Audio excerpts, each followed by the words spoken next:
안녕하십니까. 오늘은 칼빈의 기독교 강요 제1권의 4장 무지에 의해서 혹은 악에 의해서 하나님 아는 지식이 짓눌리거나 더럽혀져 있다, 이런 주제로 오늘 시작하겠습니다. 하나님께서 모든 사람의 마음 안에 대체 창조 이후에 아담의 모든 자손들이죠, 종교의 씨앗을 심어 놓았다는 것은 경을 통해서도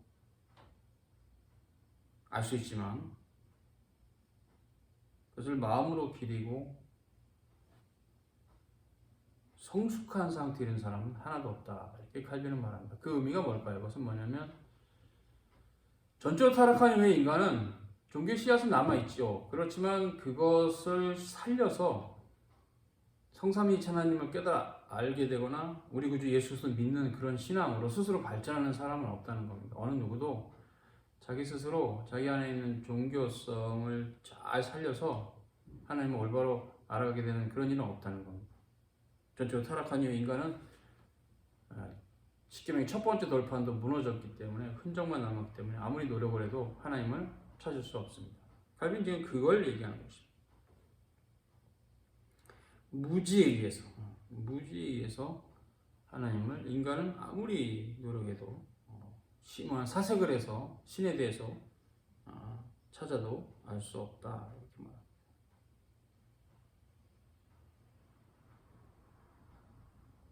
이제 칼빈은 이 부분에 있어서 이렇게 말합니다. 사람이 하나님을 찾으려면 당연히 자기들보다 높이 올라가는 그 선에서 하나님을 찾아야 되는데, 자기들의 육신적인 어리석음의 잣대로 하나님을 찾고 있다. 맞습니다. 세상의 모든 이방 종교들을 우리가 살펴보면 그 특징이 명확합니다. 번영의 신앙이죠. 신앙 자체가 번영을 추구합니다. 그 나라의 번영, 개인의 번영, 잘되고 이렇게 물질적으로 풍요롭게 되고, 이런 형태가 모든 종교의 동일한 그 선이에요. 즉, 그러다 보니까 그들이 하나님을 찾는 목적 자체가 이 세상에서의 자기들의 성공이고 부유하게 되는 것이라는 거죠. 즉, 인간이 자기의 수준으로 하나님을 찾는 겁니다.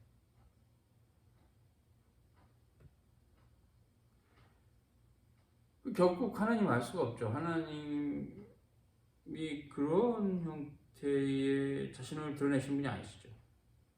하나님 그분의 영광을 위하시는 분이신데, 스스로 지혜 있다나 어리석게 되었다, 이렇게 사도 바울은 정확하게 로마서 1장에 말하고 있어요. 로마서 1장 22절인데요. 그들의 생각이 오히려 허망해져서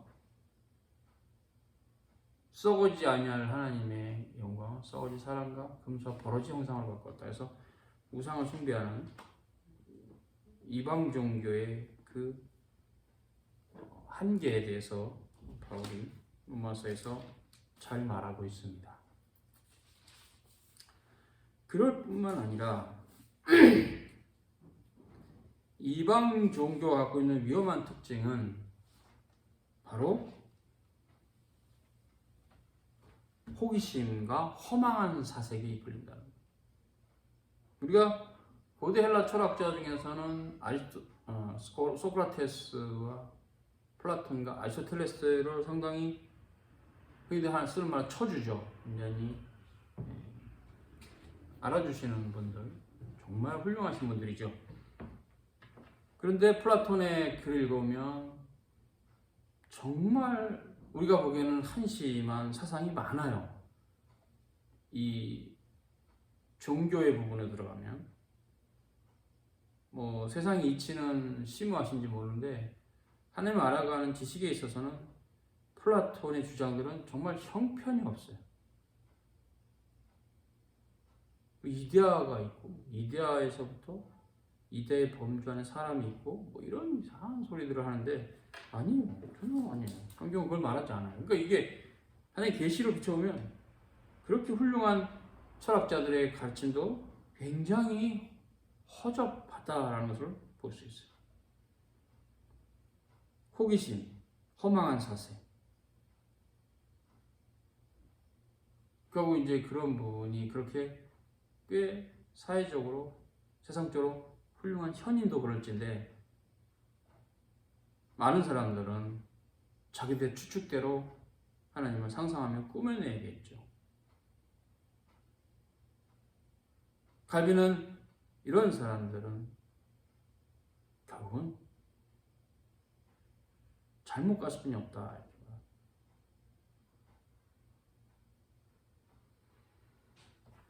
이건 무지입니다. 지난 시간에 말한 대로 십계명의 첫 번째 돌파는 전적으로 타락한 이후의 인간에게는 흔적만 남아서 아무리 노력해도 그것에 대한 제대로 된 지식을 얻을 수가 없습니다. 하나님을 알 수가 없다는 얘기죠. 올바르게 그분 자신이 나타나셔야 돼요. 모세에게도 나타나셨고 다윗에게도 나타나셨고 그 전에 아브라함과 이삭과 야곱에게 나타나셨고 요셉에게 나타나셨고 하나님 나타나셔야 돼요. 그래서 이제 인간이 전적으로 타락한 이후에 그 어두운 본성으로는 참되신 하나님을 알 수가 없다. 그래서 이제 1절에 칼빈이도 한번 보고요. 가장 이전에는 이제 고의적으로 하나님 부인하는 자들도 있다. 이렇게 칼빈은 말합니다. 어리석은 자는 그 마음에 이르기를 하나님이 없다도다. 시편 14편 1절, 53편 1절을 칼빈이 인용하면서 고의적으로 본성의 빛을 꺼버리고 스스로 바보가 되는 자도 있다.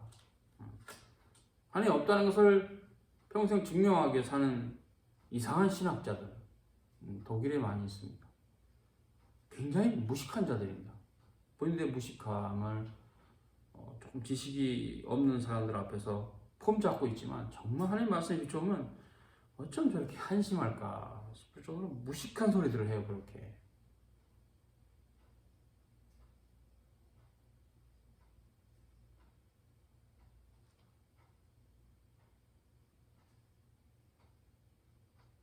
칼빈은 기독교 강요에서 그들은 하나님의 존재를 노골적으로 부인하는데 존재를 없앤다기보다는 자기가 마음대로 살고 싶은 욕망이다라는 거죠. 네, 하나님이 계시다 하면 그분의 공의와 섭리가 받아들여져야 되고 그러니까 그 싫은 거죠. 내가 내 멋대로 살고 싶으면 하나님을 하늘 속에 가둬버리는 게 좋다라는 거죠. 칼빈이 그렇게 쓰고 있어요. 그래서 하나님은 세상을 창조하시나 섭리하지 않는다. 이게 이제 18세기 이신론이죠. 시편 36편 1절에 다윗은 악인의 눈에는 하나님을 두려워하는 빛이 없다. 하나님 두려워하는 게 없죠. 오히려 자기들의 그릇된 행실을 자랑하며 박수친다. 실은 그런 부분은 이미 로마서에서 사도 바울이 얘기를 했어요. 로마서 1장 32절. 그 이제 앞부분을 좀 보면 이해가 되죠. 불의, 추악, 탐욕, 악의, 수군, 하나님이 미워하시는 자, 악을 도모하고 부모를 거역하고 이러고 우매하고 배약하는데 무자비하고 무정한데 저희가 이 같은 일을 행하는 것은 사형에 해당한다는 것을 하나님 정하심을 알고도 자기들만 행할 뿐 아니라 또한 그 일을 행하는 자를 옳다느니라. 여기 칼빈의 표현에요. 박수치고 좋다는 거죠. 아, 잘하고 있다. 잘하고 있다.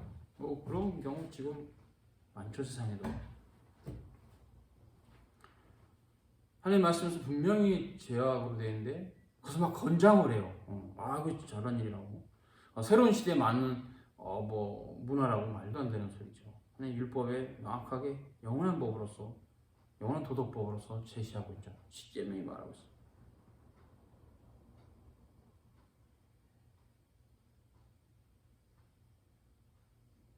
이제 그런 자들은 신의 존재를 어쩔 수 없이 인정하더라도 그분의 권능을 부인해서 신의 영광을 자신들이 뺏어버립니다.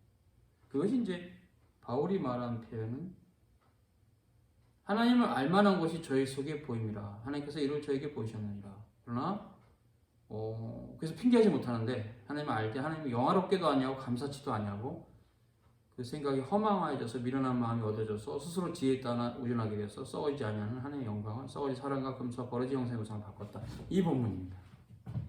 이게 이해가 되죠? 아 그렇구나. 이해가 돼요. 이해가 됩니다.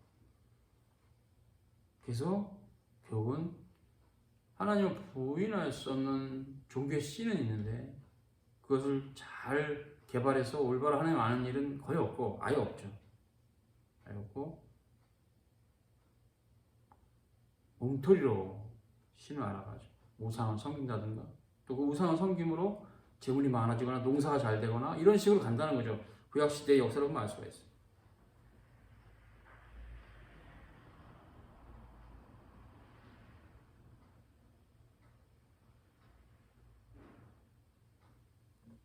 칼빈은 악인이 아무리 자기들의 지각을 거스르나 발버둥치고 하나님 몰아내고 하늘에서 그를 파멸시키기를 바라는 등 아무리 그들의 어리석음이 크다 할지라도 하나님께서 그의 심판대 앞에 때때로 그들을 세우지 않는다고 생각할 만큼 어리석지는 않는다.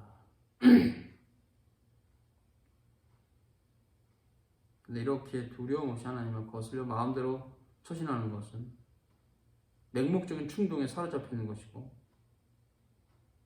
바보 같은 상태다. 이렇게 칼빈은 정지합니다. 그래서 이제 3절에 칼빈은 진리와 결합을 해야만 참된 종교다 이렇게. 그래서 칼빈이 이 장에서 비판하는 부분은 미신.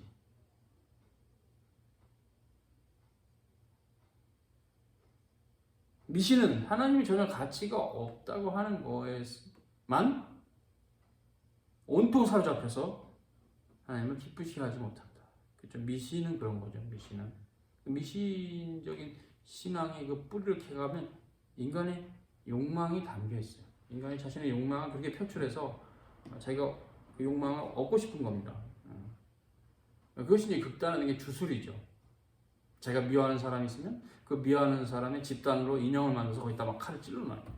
주술이죠, 주술. 이런 주술들은 상당히 비는 짓이죠. 하나님이 기뻐하지 않는 그런 자들이 하나님이 없는 자다. 이렇게 칼빈은 말합니다.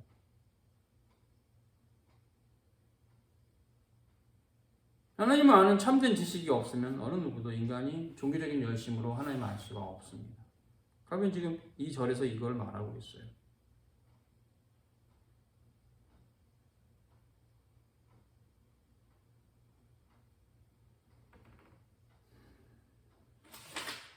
이제 마지막 네 번째 절에서 악인들은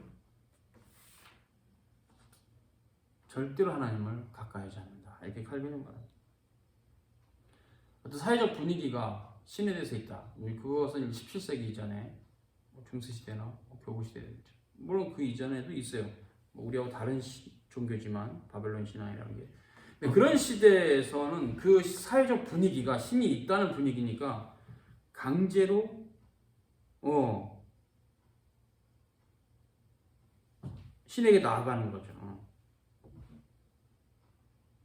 그러나 그것도 하나님의 위엄에 자발적으로 우러나오는 경외심이 아니고, 그래서 그 하나님을 사랑하는 그 마음, 하나님의 은총에 대한 감동으로 나오는 게 아니라 신이란 존재에게 심판받는 것이 두려워서 그 정도. 그래서 그냥 외적으로 이렇게 발라버리는 형태로 그냥 형식만 갖춰서 신의 저주를 피하겠다, 이런 사고잖아요. 칼빈은 하나님의 의를 인정하지 않는 자들은 그 심판대가 그를 거스르는 범죄들을 벌할 준비를 갖추고 있다는 것을 알면서도 그 심판대가 전복되기를 열심히 바란다. 그러니까 악을 행하면 하나님의 심판이 있다는 걸 양심이 증거하고 있지만, 본인을 막 때리겠지만 본인은 없기를 바란, 그런 일이 없기를 바라는 거죠. 그런 자들을 칼빈은 주님을 대적에서 싸움을 벌이는 자라, 이렇게 말했습니다.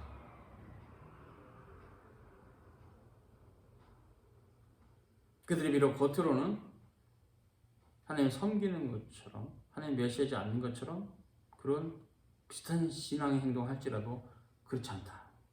그들의 마음은 딴 데 가 있다. 결국 그런 것은 이제 종교가 그 사회의 하나의 축이 됐던 시대 18세기 정도 전까지 18세기서부터는 아니고요. 17세기 전까지 18세기서부터는 이제 계속적으로 신에 대한 존재를 거부하는 형태로 발전하니까 문화가 지금은 이제 이런 것들이 더 명확하죠. 사람들이 하나님 없다고 생각해요.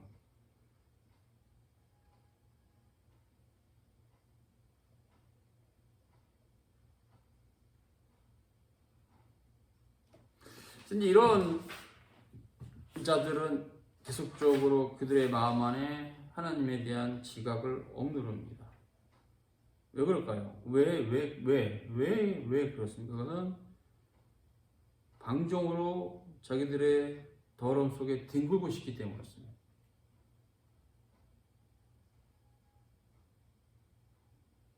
사람이 방종하고 사는 것이 지나치면 방종을 하지 않으면 힘들어요. 그렇습니다. 그렇기 때문에 나중에는 심각하죠.